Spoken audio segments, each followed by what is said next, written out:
Kompas TV.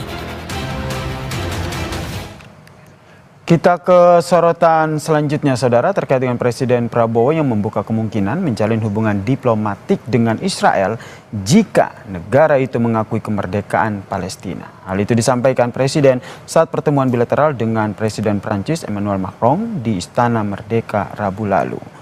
Dalam pernyataan bersama usai pertemuan bilateral tersebut, saudara, Prabowo menyinggung kesamaan Indonesia dan Prancis yang mendorong kemerdekaan Palestina lewat solusi dua negara. Di sisi lain, Prabowo bilang kedaulatan Israel sebagai negara perlu diakui. Ia menambahkan, jika Israel mengakui kemerdekaan Palestina, maka Indonesia membuka ruang untuk menjalin hubungan diplomatik. Two-state solution, kemerdekaan bagi bangsa Palestina merupakan satu-satunya jalan untuk mencapai perdamaian yang benar. Tapi di samping itu pun saya tegaskan bahwa kita juga harus mengakui dan menjamin hak Israel untuk berdiri sebagai negara yang berdaulat dan negara yang harus juga diperhatikan dan dijamin keamanannya. Karena itu Indonesia sudah menyampaikan begitu negara Palestina diakui oleh Israel, Indonesia siap untuk mengakui Israel dan kita siap untuk membuka hubungan diplomatik dengan Israel. Kami juga menyampaikan bahwa Indonesia siap untuk menyumbang pasukan perdamaian di kawasan tersebut. Sementara itu, saudara, di Gaza, Palestina, demi mendapatkan bantuan, ratusan warga Palestina berjalan hingga 10 km di tengah terik matahari ke pusat distribusi bantuan di Rafah. Namun tak sedikit dari mereka yang pulang tanpa hasil. Salah satu pengungsi dari Rafah menyatakan ia tidak berhasil mendapatkan bantuan karena kondisi yang kisruh saat pembagian bantuan. Sementara itu, warga lainnya pun berusaha untuk mengambil apa saja yang bisa mereka raih sehingga distribusi bantuan tidak merata. Warga Gaza berharap bantuan bisa didistribusikan ke tempat mereka tinggal.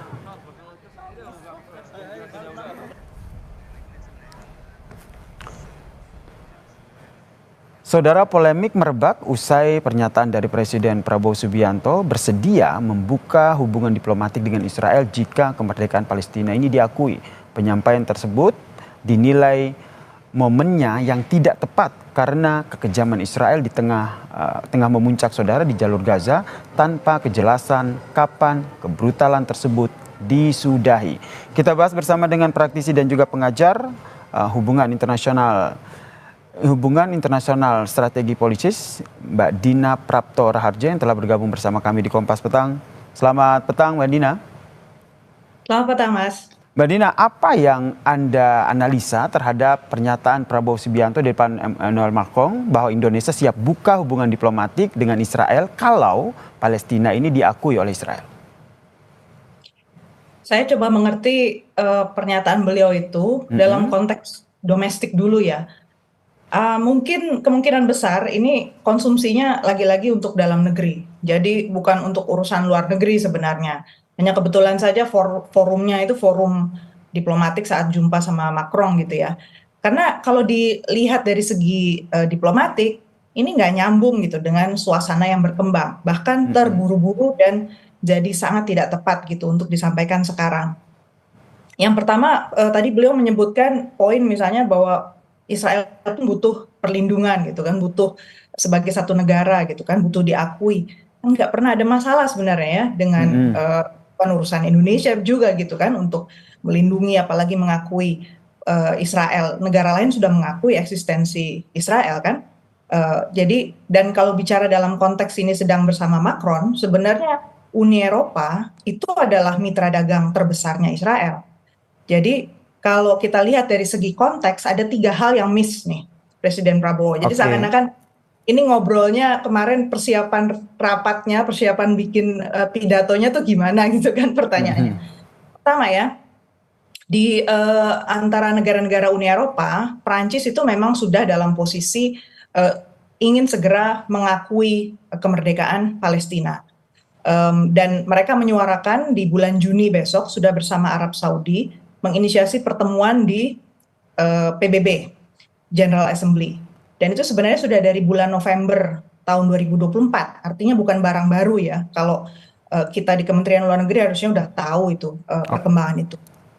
Jadi agendanya itu sebenarnya dari pihak Israel itu pun khawatir dengan pertemuan itu karena pertemuannya di New York kan, di situ diasumsikan sudah ada dukungan implisit dari Amerika Serikat. Berarti kalau diizinkan membuat pertemuan yang agendanya jelas-jelas untuk membicarakan soal kedaulatan untuk Palestina, mengakui kedaulatan Palestina, berarti Amerika Serikat dalam posisi yang sudah meninggalkan Israel kan, memberi izin gitu untuk hal itu terjadi.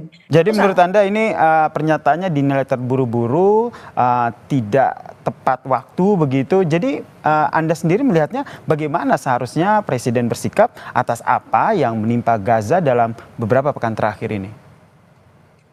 Yang konteks yang kedua itu sebenarnya di Eropa sendiri itu sedang terjadi perpecahan. Jadi bilang Uni Eropa itu adalah mitra dagang terbesar untuk Israel. Dan posisi Macron ini berani kan untuk mengatakan bahwa ayo dong yang lain semua di Uni Eropa itu mendukung.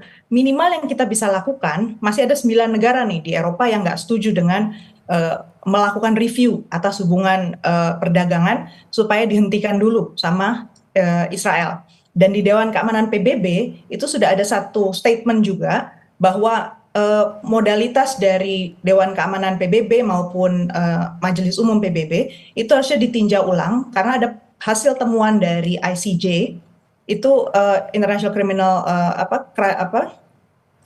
ICJ ya, supaya posisi apapun yang dilakukan oleh Israel itu sebenarnya unlawful, jadi tidak berdasar dan Israel harus segera bukan hanya meninggalkan wilayah occupied territory yang sebenarnya itu miliknya Palestina, mereka juga harus rebuilding, memperbaiki suasana di sana. Jadi apapun itu harus dianggap kembali lagi ke titik nol seperti waktu 1967. Artinya kan yang dilakukan Indonesia ini seakan-akan out of context gitu. Sudah ada perkembangan sedemikian baik di level multilateral dan kita sudah berkali-kali bilang kita mendukung multilateralisme. Kenapa kita tidak endorse dan misalnya mengatakan lebih keras negara Uni Eropa yang lain segera dukung Prancis. Jadi menurut Anda baiknya apa sikap yang harus disampaikan oleh Presiden Prabowo terkait dengan konflik yang terjadi di Gaza ini? Bilang saja bahwa Indonesia siap mengakui kedaulatan Palestina. We have always been ready to recognize Palestine as a sovereign state. Kemudian yang kedua bahwa upaya yang dilakukan oleh Prancis itu terpuji. Saat ini harus diakui Uni Eropa belum bersatu dan ini sangat disayangkan. Mudah-mudahan segera ada titik temu, misalnya kayak gitu kan. Dan yang masih gamang sebenarnya di dunia itu adalah bagaimana menghentikan suplai senjata buat Israel. Nah ini yang belum disentuh sama sekali kok, malah bicara soal proteksi buat si Israel. Itu menurut saya yang blunder tuh di situ. Kalau menurut Anda langkah-langkah Presiden Prabowo untuk mendukung kemerdekaan Palestina sendiri sudah on track menurut Anda? Belum, masih retorik, berarti kan orang sekarang aja retoriknya jadi out of context gitu kan. Jadi seakan-akan bicara tanpa melihat ada perkembangan yang sangat relevan dengan kepentingan Indonesia dan sudah sangat terbantu sebenarnya posisi Indonesia di level diplomatik itu, harusnya itu yang di-push. Nah saya bertanya juga kenapa bukan Indonesia dan Prancis misalnya ya menginisiasi atau kita punya side meeting gitu ya, nanti kita inisiasi saat PBB bulan Juni itu. Kenapa nggak seperti itu gitu loh suggestionnya atau tawaran dari Prabowo? Jadi menurut Anda apakah yang disampaikan oleh Prabowo Subianto, Presiden Prabowo Subianto ini justru nanti akan menimbulkan polemik jika kita bandingkan dengan kondisi saat ini di Gaza yang tadi ada berita tentang bagaimana mereka kesulitan mendapatkan bantuan? Kalau saya lihat memang jadi sedih juga gitu mendengarnya ya. Kalau di tingkat internasional, saya kira sih negara lain berpikirnya ini bukan satu statement yang penting untuk dipermasalahkan. Saya sih berpikirnya gitu karena situasi yang lain lebih penting gitu. Tapi buat kita yang memperjuangkan dan bicara atas nama bangsa, pernyataan ini sebenarnya sungguh sangat tidak tepat dan bahkan di level memalukan ya. Bahwa seakan-akan kenapa dunia diplomasi kita itu nggak diajak gitu untuk masuk melihat gambaran yang lebih lengkap. Kemudian dalam apa yang disampaikan Prabowo Subianto juga menyatakan tentang solusi dua negara. Kalau kita runut ke belakang, ini merupakan solusi yang pernah disampaikan oleh Yasser Arafat begitu. Anda sendiri melihat ini masih bisa relevan untuk dijadikan sebagai salah satu upaya untuk mendorong perdamaian di sana? Masih jelas perdamaian itu hanya bisa ada kalau ada eksistensi yang sama-sama berdaulat antara Israel dengan Palestina sesuai batas 1967 saja. Yang saat ini sedang terjadi ini kan okupasi wilayah yang sebenarnya menjadi haknya Palestina kan, dan okupasi ini benar memburuk gitu. Gaza itu sama sekali bukan wilayah Israel walaupun dia bilang Hamas misalnya itu menduduki wilayah-wilayah yang harusnya nggak di sipil pun dipergunakan. Itu kan sebenarnya nggak ada dasar buktinya ya. Eropa aja udah bilang bahwa itu sebenarnya nggak masuk akal dan hasil temuan ICJ tadi juga bilang faktanya itu sipil, titik gitu kan. Jadi artinya kalau kita mau kembali menegakkan rule of law, penegakan aturan internasional, kemudian kembali lagi pada hakikat bebas aktif kita di Indonesia, kita bisa mengatakan hal-hal yang konsisten aja seperti itu. Jangan tiba-tiba bicara hal yang sama sekali jadi di luar konteks. Baik, terima kasih praktisi dan juga pengajar hubungan internasional Mbak Dina Praptoraharja telah bergabung bersama kami di Kompas Petang. Salam sehat Mbak Dina. Salam sehat, terima kasih.